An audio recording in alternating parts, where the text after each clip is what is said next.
मित्रांनो, लिसन टू री ॲप्लिकेशन तुम्हाला सर्व प्रकारचे स्पर्धा परीक्षांसाठी आवश्यक असणारे ऑडिओ बुक्स, ऑडिओ नोट्स आणि इतर मटेरियल देखील उपलब्ध करून देते. स्टेट बोर्ड 8वी विज्ञान भाग 1 सजीव सृष्टी व सूक्ष्मजीवांचे वर्गीकरण, जैवविविधता व वर्गीकरणाची आवश्यकता, biodiversity and need of classification. पृथ्वीवरील सजीवांमध्ये भौगोलिक प्रदेश, अन्नग्रहण, संरक्षण अशा विविध कारणांमुळे अनुकूलन घडून येते व त्यामुळे सजीवात विविध बदल झालेले दिसतात. जमिनीवर आणि समुद्रात सुमारे 87 दशलक्ष सजीव अस्तित्वात आहेत. त्यांच्या सविस्तर अभ्यासासाठी त्यांच्यातील साम्य व फरकाच्या आधारे त्यांची गटात विभागणी केली जाते. या प्रक्रियेला जैविक वर्गीकरण असे म्हणतात. वर्गीकरणाचा इतिहास. वर्ष शास्त्रज्ञ सृष्टी आणि पद्धती. 1735 शास्त्रज्ञ कार्लस लिनियस. सृष्टी 2 सृष्टी, पद्धती वनस्पती व प्राणी. 1866 शास्त्रज्ञ हेकेल. सृष्टी 3 सृष्टी, पद्धती प्रोटिस्टा, वनस्पती व प्राणी. 1925 शास्त्रज्ञ चॅटन. सृष्टी 2 सृष्टी, आदिकेंद्रकी व दृश्यकेंद्रके. 1938 शास्त्रज्ञ कोपलँड. सृष्टी 4 सृष्टी, पद्धती मोनेरा, प्रोटिस्टा, वनस्पती व प्राणी. 1969 शास्त्रज्ञ रॉबर्ट व्हिटाकर. सृष्टी 5 सृष्टी, पद्धती मोनेरा, प्रोटिस्टा, कवक, वनस्पती व प्राणी. R.H. व्हिटाकर यांनी वर्गीकरणासाठी वापरलेले निकष. पेशी जटिलता, इंग्रजी नाव कॉम्प्लेक्सिटी ऑफ सेल स्ट्रक्चर. प्रकार आदिकेंद्रकी व दृश्यकेंद्रकी. निकष सजीवांचा प्रकार किंवा जटिलता, इंग्रजी नाव कॉम्प्लेक्सिटी ऑफ ऑर्गॅनिझम. प्रकार एकपेशीय व बहुपेशीय. निकष पोषण पद्धत, इंग्रजी नाव मोड ऑफ न्यूट्रिशन. प्रकार स्वयंपोषी, प्रकाश संश्लेषण, कवके परपोषी. निकष जीवन पद्धती, इंग्रजी नाव लाईफस्टाईल. प्रकार उत्पादक वनस्पती, भक्षक प्राणी, विघटक कवके. निकष वर्गानुवांशिक संबंध, इंग्रजी नाव हायलोजेनेटिक रिलेशनशिप. प्रकार आदिकेंद्रकी ते दृश्यकेंद्रकी, एकपेशीय ते बहुपेशीय. पंचसृष्टी पद्धत. सजीव आदिकेंद्रकी, दृश्यकेंद्रकी. आदिकेंद्रकी एकपेशीय, सृष्टी मोनेरा. दृश्यकेंद्रकी एकपेशीय, बहुपेशीय. एकपेशीय सृष्टी प्रोटिस्टा. बहुपेशीय सृष्टी कवक, सृष्टी वनस्पती, सृष्टी प्राणी. सृष्टी लक्षणे उदाहरणे. सृष्टी मोनेरा. लक्षण एकपेशीय असून स्वयंपोषी किंवा परपोषी. आदिकेंद्रकी असून स्पष्ट केंद्रक किंवा पेशी अंगके नसतात. उदाहरणे जीवाणू Clostridium tetani, Vibrio cholerae, Treponema pallidum, Streptococcus pneumoniae, Legionella pneumoniae, Salmonella typhi, Staphylococcus aureus, Clostridium botulinum. सृष्टी प्रोटिस्टा. लक्षण हे सजीव एकपेशीय असून त्यांच्यात स्पष्ट केंद्रक असते. हालचालींसाठी छद्मपाद किंवा रोमके किंवा कशाभिका असतात. काही परपोषी, काही स्वयंपोषी. उदाहरण युग्लिना, व्होल्वॉक्स, अमिबा, पॅरामेशियम, प्लाझ्मोडियम. सृष्टी कवक. लक्षणे यामध्ये परपोषी, असंश्लेषी व दृश्यकेंद्रकी सजीवांचा समावेश होतो. कवके सहसा मृतोपजीवी असून कुजलेल्या कार्बनी पदार्थांवर जगतात. यांची पेशीभित्तिका कायटिन या जटिल शर्करेपासून बनते. कवके तंतुरूप असून पेशीद्रव्यात असंख्य केंद्रक असतात. उदाहरण किण्व, बेकर्स यीस्ट, बुरशी. ॲस्परिजिलिस मक्याच्या कणसावर, पेनिसिलियम भूछत्रे म्हणजेच मशरूम. आमचे असेच ऑडिओ लेक्चर ऐकत राहण्यासाठी तुम्ही या ऑडिओसोबतच्या लिंकवर क्लिक करून प्ले स्टोअरवरून आपले ॲप्लिकेशन डाउनलोड करू शकता. भारतीय वैज्ञानिक संशोधन परिषदेच्या सहकार्याने 1952 साली विषाणू संस्था Pune, national institute of virology Pune या विषाणू संशोधन क्षेत्रात कार्य करणाऱ्या संस्थेची स्थापना करण्यात आली. सूक्ष्मजीवांचे वर्गीकरण. प्रकार, आकार, लक्षणे, उदाहरणे. प्रकार विषाणू. आकार 10 नॅनोमीटर ते 100 नॅनोमीटर, जीवाणूच्या 10 ते 100 पट लहान. लक्षणे सजीव निर्जीवांच्या मध्य स्थितीतील सजीव म्हणजे विषाणू. अतिसूक्ष्म असून फक्त इलेक्ट्रॉन सूक्ष्मदर्शकाखाली दिसतात. DNA किंवा RNAचा लांब रेणू असून त्याभोवती प्रथिनांचे आवरण असते. फक्त इतर सजीव पेशीतच जिवंत राहू शकतात. त्या पेशींच्या मदतीने स्वतःचे प्रथिने बनवून असंख्य प्रतिकृती निर्माण करतात. यजमान पेशींना नष्ट करून यांची प्रतिकृती मुक्त होते व पुन्हा नव्या पेशींना संसर्ग करतात. विविध रोगास कारणीभूत. उदाहरणार्थ मानवात पोलिओचा विषाणू, इन्फ्लुएन्झा विषाणू, HIV एड्सचा विषाणू. 2. प्राणी. पोकार्ना विषाणू. 3. वनस्पती. टोमॅटो विल्ट विषाणू, टोबॅको मोझाईक विषाणू इत्यादी. जीवाणू बॅक्टेरियोफेज. प्रकार जीवाणू. आकार 1 मायक्रो ते 10 मायक्रोमीटर. लक्षण एकपेशीय, स्वतंत्र किंवा समूहाने आढळतात. आदिकेंद्रकी पेशीभित्तिका असते परंतु केंद्रक व पटलयुक्त अंगके नसतात. प्रजनन द्विखंडीभवन किंवा द्विविभाजन. अनुकूल परिस्थितीत जीवाणूंची प्रचंड वेगाने वाढ, 20 मिनिटात दुप्पट. उदाहरणे. आकार गोलाणू, दंडगोलाणू, दंडाणू, स्वल्पविरामाकृती, सर्पिल आकार. लॅक्टोबॅसिलस, ॲझोबॅक्टर, रायबोझोमियम. प्रकार आदिजीव, सुमारे 200 मायक्रोमीटर. लक्षणे विविध ठिकाणी आढळतात. माती, गोड्या पाण्यात व समुद्रात. काही रोगकारक इतर सजीवांच्या शरीरात.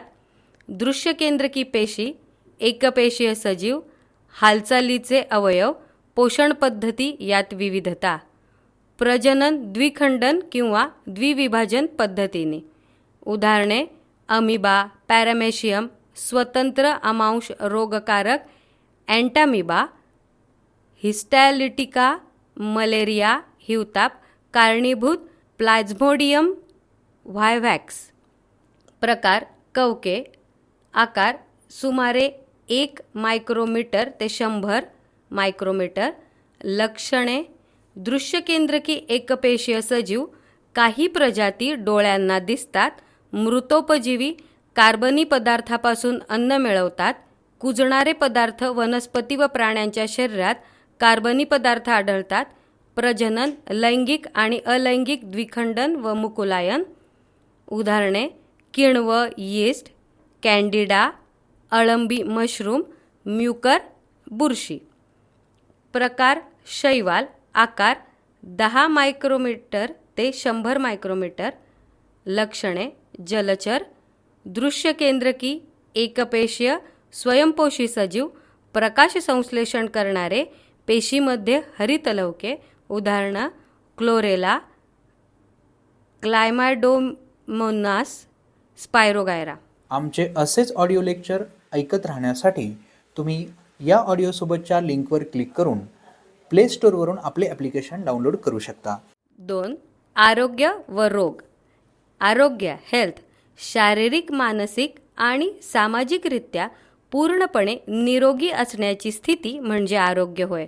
रोग शारीरिक किंवा मानसिक कार्यातील अडथळा किंवा जैविक कार्यात अडथळा निर्माण होणे म्हणजे रोगाची स्थिती होय. रोगांचे प्रकार. कालावधीनुसार दीर्घकालीन उदाहरणार्थ कर्करोग, संधिवात, तीव्र उदाहरणार्थ अचानक येणारा ताप, सर्दी इत्यादी. कारणांनुसार अनुवांशिक रोग, डाऊन संलक्षण, हिमोफिलिया इत्यादी. उपार्जित रोग, संसर्गजन्य उदाहरणार्थ सर्दी, फ्लू, डेंग्यू.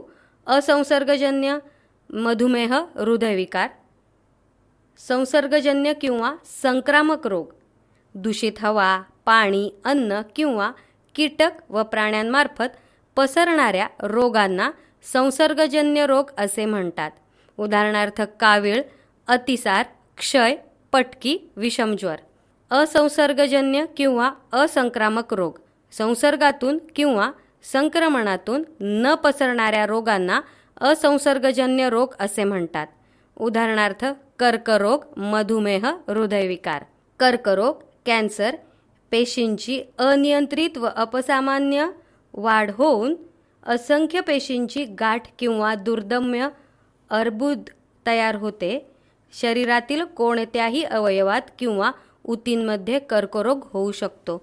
उदाहरणार्थ फुफ्फुसे, तोंड, मेंदू, अस्थि, जीभ, जठर, स्तन, गर्भाशय, अस्थि, त्वचा किंवा रक्त. कारणे: कर्करोगजन्य पदार्थांचे सेवन, उदाहरणार्थ तंबाखू, गुटखा, धूम्रपान, मद्यपान, जंक फूडचे अतिसेवन. लक्षणे: वजनात घट, दीर्घकालीन खोकला, आवाज घोगरा होणे आणि गिळताना त्रास होणे, बरा न होणारा व्रण किंवा कमी न होणारी सूज, स्तनात गाठी निर्माण होणे. कर्करोगाच्या आधुनिक निदान पद्धती: tissue diagnosis, CT scan, MRI scan, mammography, biopsy.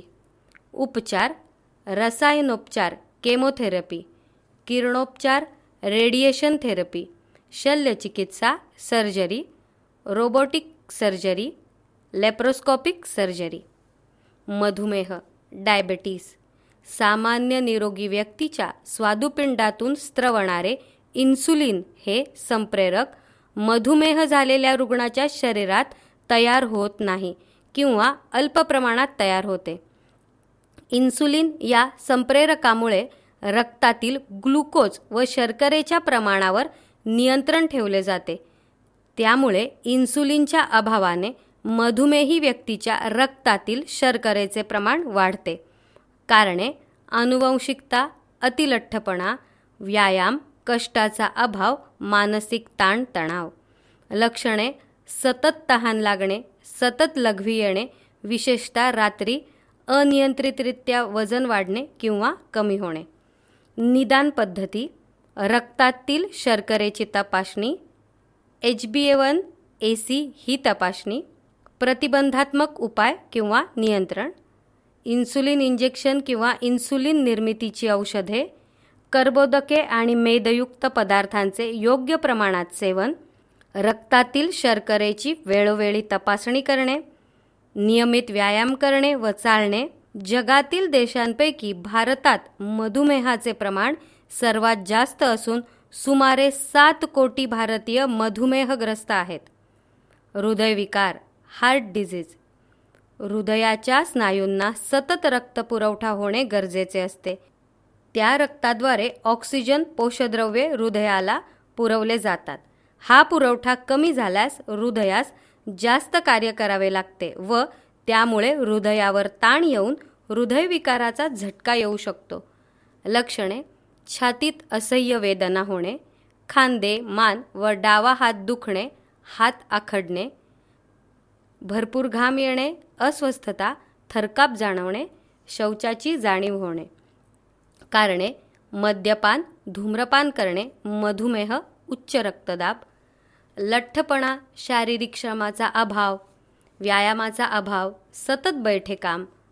आनुवंशिकता, ताणतणाव, राग आणि चिंता. निदान पद्धती: हृदयस्पंदनाचा कार्डिओग्राम आलेख काढणे, हृदयरोगतज्ञाकडून सखोल तपासणी करणे. उपचार: कॉम्प्रेशन ओन्ली लाईफ सपोर्ट या प्रकारचा उपचार करणे. यात रुग्णाला कठीण पृष्ठभागावर झोपवून रुग्णाच्या छातीवर जोराने दाब देऊन हृदयाला कार्यरत ठेवता येते. यासाठी 1 मिनिटाला 100 ते 120 दाब या गतीने किमान 30 वेळा छातीच्या मध्यभागी दाब देऊन प्रथमोपचार करणे. उपचार पद्धती angioplasty, bypass surgery, open heart surgery, हृदय प्रत्यारोपण, स्टेट्स टाकणे, पेसमेकर बसवणे. औषधांचा गैरवापर. वेदनाशमक औषधी, चेतासंस्था, उत्सर्जन संस्था, यकृत यावर घातक परिणाम. प्रतिजैविकांचा अयोग्य आणि अतिवापर, मळमळ, पोटदुखी, जुलाब, अंगावर पुरळ येणे, जिभेवर पांढरे चट्टे पडणे. जेनेरिक औषधे आणि सामान्य औषधे. ज्या औषधांची निर्मिती व वितरण पेटंट शिवाय केले जाते त्यांना जेनेरिक औषधे असे म्हणतात. ब्रँडेड औषधांच्या तुलनेत समान दर्जाची जेनेरिक औषधे स्वस्त असतात. जेनेरिक औषधांची मोठ्या प्रमाणावर निर्यात भारतीय कंपन्या करतात. अमेरिकेसारख्या देशात 80% जेनेरिक औषधे वापरली जातात. पंतप्रधान जनऔषधी योजनेअंतर्गत उत्तम दर्जाची औषधे कमी किमतीत लोकांना जनऔषधी स्टोअर्समध्ये उपलब्ध झाली आहेत. भारत सरकारने ही योजना 1 जुलै 2015 रोजी सुरू केली आहे. लसीकरण व्हॅक्सिनेशन. लसीकरणाने रोगांना प्रतिबंध करता येतो. बालकांना योग्य प्रकारचे लसीकरण करून त्यांचे विशिष्ट रोगांपासून संरक्षण करता येते. महत्त्वाचे दिवस. 7 एप्रिल जागतिक आरोग्य दिन. 14 जून जागतिक रक्तदान दिन. 29 सप्टेंबर जागतिक हृदय दिन. 14 नोव्हेंबर जागतिक मधुमेह दिन. आमचे असेच ऑडिओ लेक्चर ऐकत राहण्यासाठी तुम्ही या ऑडिओसोबतच्या लिंकवर क्लिक करून प्ले स्टोअरवरून आपले ॲप्लिकेशन डाउनलोड करू शकता. 3. बल व दाब. न्यूटनचा गतिविषयक पहिला नियम. कोणत्याही स्थिर वस्तूवर बल कार्यरत नसल्यास ती वस्तू स्थिर राहते. तसेच गतिमान वस्तूवर बल कार्यरत नसल्यास ती वस्तू त्याच वेगाने व दिशेने सतत गतिमान राहते. संपर्क बल. वस्तूंचा एकमेकांशी आलेला संपर्क किंवा इतर वस्तूच्या संपर्कामुळे प्रयुक्त होणाऱ्या बलास संपर्क बल म्हणतात. असंपर्क बल. 2 वस्तूंमध्ये संपर्क नसला तरीही त्या वस्तूमध्ये बल प्रयुक्त होत असल्यास त्यास असंपर्क बल म्हणतात. संतुलित बल. एखाद्या वस्तूवर एका सरळ रेषेत समान परिमाणांची परंतु परस्पर विरुद्ध दिशेने असलेली 2 बले प्रयुक्त केल्यास त्यांना संतुलित बले म्हणतात. या स्थितीत परिणामी बल 0 असते. असंतुलित बल. एखाद्या वस्तूवर 2 किंवा अधिक बल कार्यरत असताना परिणामी बल 0 नसल्यास त्यास असंतुलित बल म्हणतात. या बलामुळे वस्तूमध्ये त्वरण निर्माण होते. जडत्व. वस्तू आहे त्या स्थिर किंवा गतीच्या स्थितीत राहण्याच्या वस्तूच्या गुणधर्माला त्या वस्तूचे जडत्व म्हणतात. वस्तूवर बलाचे होणारे परिणाम. स्थिर वस्तू गतिमान होते. उदाहरणार्थ स्थिर चेंडूला लाथ मारल्यास तो गतिमान होतो. गतिमान वस्तू स्थिर होते. उदाहरणार्थ ब्रेक दाबल्यास सायकल थांबते. वस्तूची चाल बदलते. उदाहरणार्थ गतिमान सायकलचे ब्रेक दाबल्यास प्रथम सायकलची चाल कमी होते. वस्तूच्या गतीची दिशा बदलते. उदाहरणार्थ एकसमान चालीने वर्तुळाकार फिरणाऱ्या वस्तूच्या गतीची दिशा सतत बदलत असते. वस्तूची चाल व गतीची दिशा दोन्ही बदलतात. उदाहरणार्थ क्रिकेटमध्ये गोलंदाजाने टाकलेला चेंडू फलंदाजाने मारला असता चेंडूची चाल व गतीची दिशा दोन्ही बदलतात. वस्तूचा आकार आणि आकारमानात बदल होतो. उदाहरणार्थ रबरी फुगा दाबल्यास त्याचा आकार आणि आकारमानही बदलते. दाब एकक क्षेत्रफळावर लंबरूप दिशेने प्रयुक्त होणाऱ्या बलास दाब म्हणतात. दाबाचे एसआय एकक न्यूटन पर मीटर स्क्वेअर यालाच पास्कल म्हणतात. हवामानशास्त्रात दाब बार या एककात मोजतात. 1 bar is equal to 10⁵ pascal. समुद्रसपाटीला असलेल्या हवेच्या दाबाला 1 ॲटमॉस्फिअर दाब म्हणतात. पृष्ठभागापासून h या खोलीवर द्रवांचा दाब HPG या सूत्रानुसार मोजतात. प्लावक बल पाण्यात किंवा द्रवात किंवा वायूत असलेल्या वस्तूवर वरच्या दिशेने प्रयुक्त होणाऱ्या बलास प्लावक बल म्हणतात. प्लावक बल द्रवात बुडणाऱ्या वस्तूचे आकारमान, द्रवाची घनता व तेथील गुरुत्वीय त्वरण या गोष्टीवर अवलंबून असते. प्लावक बलाचे परिमाण आकारमान गुणिले घनता गुणिले त्वरण हे आहे. आर्किमिडीजचे तत्व एखादी वस्तू द्रवामध्ये अंशतः किंवा पूर्णतः बुडवल्यास त्यावर वरच्या दिशेने बल प्रयुक्त होते. हे बल त्या वस्तूने बाजूला सारलेल्या द्रवाच्या वजनाइतके असते. घनता बरोबर वस्तुमान किंवा आकारमान. घनतेचे एसआय एकक किलोग्रॅम घनमीटर. सापेक्ष घनता बरोबर पदार्थाची घनता किंवा पाण्याची घनता. या राशीला एकक नसून सापेक्ष घनतेलाच विशिष्ट गुरुत्व असेही म्हणतात. आर्किमिडीजचे तत्व उपयोग दुग्ध तापमापी लॅक्टोमीटर दुधाची शुद्धता तपासण्यासाठी, हायड्रोमीटर द्रवाची घनता मोजण्यासाठी, हायग्रोमीटर द्रवाची आर्द्रता मोजण्यासाठी, जहाज व पाणबुड्यांमध्ये. आमचे असेच ऑडिओ लेक्चर ऐकत राहण्यासाठी तुम्ही या ऑडिओसोबतच्या लिंकवर क्लिक करून प्ले स्टोअरवरून आपले ॲप्लिकेशन डाउनलोड करू शकता. 4. धाराविद्युत आणि चुंबकत्व. विद्युतधारा विद्युत प्रवाह म्हणजे एकक कालावधीत वाहकातून वाहणारा विद्युत प्रभार होय.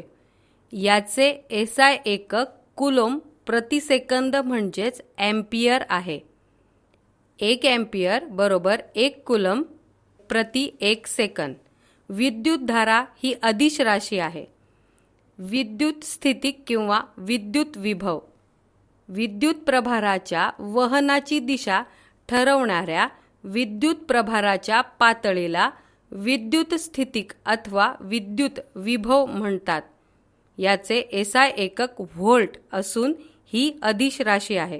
विभवांतर विद्युत घटातील 2 इलेक्ट्रोडच्या विद्युत विभवातील फरक म्हणजे विभवांतर होय. विद्युत प्रवाहाचे स्रोत कोरडा विद्युत घट, लेड आम्ल विद्युत घट, निकेल कॅडमियम घट. विद्युत परिपथ विद्युत परिपथ म्हणजे विद्युत घटाच्या 2 टोकांना जोडलेल्या वाहक तारा, स्विच किंवा प्लग कळ आणि इतर रोध यामधून वाहणाऱ्या विद्युत प्रवाहाचा सलग मार्ग होय. जास्त विभवांतरासाठी विद्युत घटांची एकसर जोडणी करतात. विद्युत चुंबक एखाद्या लांब स्क्रूवर विद्युतरोधक आवरण असलेली तांब्याची बारीक तार गुंडाळून त्यामधून विद्युत प्रवाह प्रवाहित केल्यास त्या कुंतलात चुंबकत्व निर्माण होते. यालाच विद्युत चुंबक म्हणतात. विद्युत चुंबक हे विद्युतधारेच्या चुंबकीय परिमाणाचे उदाहरण आहे. उदाहरणार्थ विद्युत घंटा, विद्युत मोटर. आमचे असेच ऑडिओ लेक्चर ऐकत राहण्यासाठी तुम्ही या ऑडिओसोबतच्या लिंकवर क्लिक करून प्ले स्टोअरवरून आपले ॲप्लिकेशन डाउनलोड करू शकता. 5. अणूंचे अंतरंग. डाल्टनचा सिद्धांत. डाल्टनच्या अणुसिद्धांतानुसार द्रव्य अणूंपासून बनते, तर अणू हे अविभाज्य कणांचे बनलेले असतात. प्रत्येक मूलद्रव्यातील अणू भिन्न प्रकारचे असून त्यांचे वस्तुमान देखील वेगळे असते. थॉम्सनचा प्लम पुडिंग सिद्धांत अणुप्रारूप. थॉम्सनच्या सिद्धांतानुसार अणूमध्ये धनप्रभारयुक्त जेली सदृश्य विस्तृत भाग असून त्यात ऋणप्रभारित इलेक्ट्रॉन रुतलेल्या स्वरूपात असतात. विस्तृत धनभारांचे संतुलन इलेक्ट्रॉनच्या ऋणप्रभारामुळे होते. त्यामुळे अणू विद्युतदृष्ट्या उदासीन असतो. रुदरफोर्डचा केंद्रकीय सिद्धांत अणुप्रारूप. प्रत्येक अणूच्या मध्यभागी अतिशय सूक्ष्म, गोलाकार व भरीव धनप्रभारित केंद्रक असते. अणूचे सर्व वस्तुमान केंद्रकात असून त्याभोवती ऋणप्रभारित इलेक्ट्रॉन भ्रमण करीत असतात. सर्व इलेक्ट्रॉनवरील एकूण ऋणप्रभार हा केंद्रकातील धनप्रभारा इतका असल्यामुळे विजातीय प्रभारांचे संतुलन होऊन अणू हा विद्युतदृष्ट्या उदासीन बनतो. केंद्रकाभोवती भ्रमण करणारे इलेक्ट्रॉन व अणुकेंद्रक यांच्यामध्ये रिकामी पोकळी असते. बोहरचा स्थायी कक्षा सिद्धांत अणुप्रारूप. 1913 मध्ये डॅनिश शास्त्रज्ञ नील्स बोहर यांनी स्थायी कक्षा सिद्धांत मांडला. अणुकेंद्रकाभोवती भ्रमण करणारे इलेक्ट्रॉन केंद्रकापासून विशिष्ट अंतरावर असलेल्या समकेंद्री वर्तुळाकार कक्षांमध्ये फिरत असतात. विशिष्ट कक्षेमध्ये फिरणाऱ्या इलेक्ट्रॉनची ऊर्जा स्थिर असते. इलेक्ट्रॉन एका कक्षेतून दुसऱ्या कक्षेत जाताना विशिष्ट प्रमाणात ऊर्जा उत्सर्जित करतात किंवा शोषून घेतात. ही विशिष्ट ऊर्जा म्हणजे इलेक्ट्रॉन. आतल्या कक्षेत असतानाची ऊर्जा व बाहेरच्या कक्षेत असतानाची ऊर्जा यातील फरक होय. अणुसंरचना. केंद्रक व केंद्रक बाह्य भाग यापासून अणुसंरचना बनते. केंद्रक. केंद्रकात 2 प्रकारचे अवअणुकण असून त्यांना एकत्रितपणे न्यूक्लॉन्स म्हणतात. प्रोटॉन व न्यूट्रॉन हे न्यूक्लॉनचे 2 प्रकार आहेत. Proton P. प्रोटॉन हा धनप्रभारित स्थिर मूलकण आहे. Neutron N. न्यूट्रॉन प्रभाररहित स्थिर मूलकण आहे. Electron E. इलेक्ट्रॉन ऋणप्रभारित मूलकण असून ई हे त्याचे मूलभूत एकक आहे. इलेक्ट्रॉन अणुकेंद्रकाभोवती विशिष्ट कक्षेत परिभ्रमण करत असतात. अणुक्रमांक Z. अणूतील प्रोटॉन किंवा इलेक्ट्रॉनच्या संख्येला अणुक्रमांक म्हणतात. त्याला Z या चिन्हाने दर्शवितात. अणुवस्तुमानांक. अणुकेंद्रकात असलेल्या प्रोटॉन आणि न्यूट्रॉन यांच्या संख्येला अणुवस्तुमानांक म्हणतात. त्याला A या चिन्हाने दर्शवतात. इलेक्ट्रॉन संरूपण. बोहरच्या अणुसिद्धांतानुसार इलेक्ट्रॉन निश्चित कक्षांमध्ये परिभ्रमण करत असतात. कक्षांच्या क्रमांकासाठी n ही संज्ञा वापरतात. n बरोबर 1, 2, 3, 4 या कक्षांना k, l, m, n या चिन्हांनी दर्शवले जाते. प्रत्येक कक्षेत जास्तीत जास्त 2n² या सूत्राने मिळालेल्या संख्येइतके इलेक्ट्रॉन असतात. n चे मूल्य वाढल्यास त्या कक्षेतील इलेक्ट्रॉनची ऊर्जा वाढत जाते. मूलद्रव्यांचे इलेक्ट्रॉन संरूपण. कक्षांमध्ये अनुक्रमे जास्तीत जास्त 2, 8, 18, 32 या प्रकारे इलेक्ट्रॉन सामावले जातात. मूलद्रव्याच्या अणूमध्ये इलेक्ट्रॉनची कक्षेनुसार झालेली विभागणी म्हणजे त्या मूलद्रव्याचे इलेक्ट्रॉन संरूपण होय. पहिल्या कक्षेत इलेक्ट्रॉनची ऊर्जा सर्वात कमी असून केंद्रकापासून दूर जाताना कक्षांची ऊर्जा वाढत जाते. संयुजा आणि संयुजा इलेक्ट्रॉन्स. अणूची संयुजा बाह्यतम कक्षेतील इलेक्ट्रॉनच्या संख्येवरून ठरवतात. त्यामुळे बाह्यतम कक्षेला संयुजा कक्षा म्हणतात. त्यानुसार बाह्यतम कक्षेतील इलेक्ट्रॉन म्हणजे संयुजा इलेक्ट्रॉन होय. समस्थानिके आयसोटॉप्स. समान अणुअंक परंतु भिन्न अणुवस्तुमानांक असलेल्या मूलद्रव्यांना समस्थानिके म्हणतात. समस्थानिकांचे उपयोग. युरेनियम 235 चा उपयोग केंद्रकीय विखंडन व ऊर्जा निर्मितीसाठी केला जातो. कॅन्सरच्या वैद्यकीय उपचारांमध्ये काही मूलद्रव्यांचा किरणोत्सारी समस्थानिकांचा उपयोग होतो. उदाहरणार्थ कोबाल्ट 60. गॉयटर किंवा थायरॉइड ग्रंथींच्या रोगांवरील उपचारांसाठी आयोडीन 131 चा उपयोग होतो.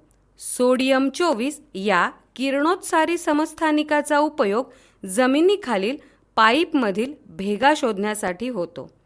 अन्नपदार्थांचे सूक्ष्मजीवांपासून परिरक्षण करण्यासाठी किरणोत्सारी मूलद्रव्यांचा उपयोग होतो. C14 या किरणोत्सारी समस्थानिकाचा उपयोग जीवाश्मांचे वयमापन करण्यासाठी होतो. अणुभट्टी न्यूक्लिअर रिॲक्टर. अणुभट्टीमध्ये केंद्रकीय विखंडन अभिक्रियेतून मुक्त होणाऱ्या अणुऊर्जेच्या सहाय्याने मोठ्या प्रमाणावर वीज निर्मिती केली जाते. लिसन टू री ॲप्लिकेशन तुम्हाला सर्व स्पर्धा परीक्षांसाठी आवश्यक असणारी ऑडिओ नोट्स, ऑडिओ बुक्स आणि इतर मटेरियल देखील उपलब्ध करून देते. चला तर मित्रांनो, भेटूयात पुढच्या लेक्चरमध्ये. तोपर्यंत धन्यवाद.